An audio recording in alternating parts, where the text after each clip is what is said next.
Kikita po ninyo ito pong alimango ng mga huli namin. Sa paglilinis po nito, kailangan po tandaan po ninyo na linisan talaga ng maigi yung ilalim. Kasi sobrang napakadumi po nitong ilalim. Tingnan nyo. Ito. Oh. O yan o. Yan yung dumi ng alimango. Kaya huwag nyong kalimutan talagang maglinis ng maigi nito. O yan o. At saka ito. Yun. Ito. Ayan. Nangingitim o.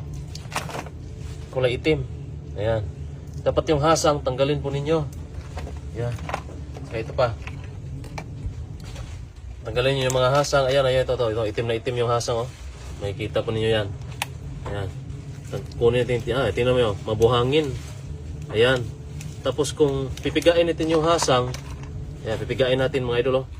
Kulay itim po. Ayan. Dapat tandaan po ninyo na linisan ng maigi yung alimango pagkakain kayo o magluluto kayo ng alimango. Kasi sobrang itim po talaga. Ayan. Tapos ito, ayan, kung pwede ay brushan ninyo yung mga brushan ninyo ito para talagang malinis na malinis ba. Ayan, at walang halong ito ba.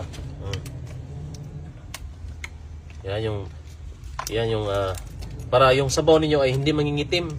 Ayan o. Ito yung nakapagpangitim ng sabaw. Ayan. O. Ganyan yung sabaw ninyo pagkakain kayo ng alimango. Pag hindi nyo nilinisan na maigi.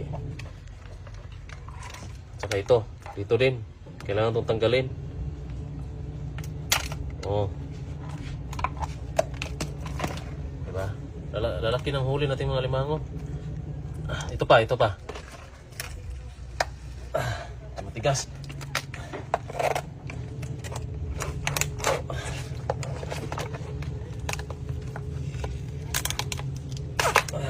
Ayan o. Oh, yung taba. Ito po yung tatanggalin natin, no. Ayan o, ito, lalo na to, oh. Hindi ko alam kung itlog ba to, anong klaseng. Hindi to itlog. Kundi yung maninirahan sa kanyang hasang.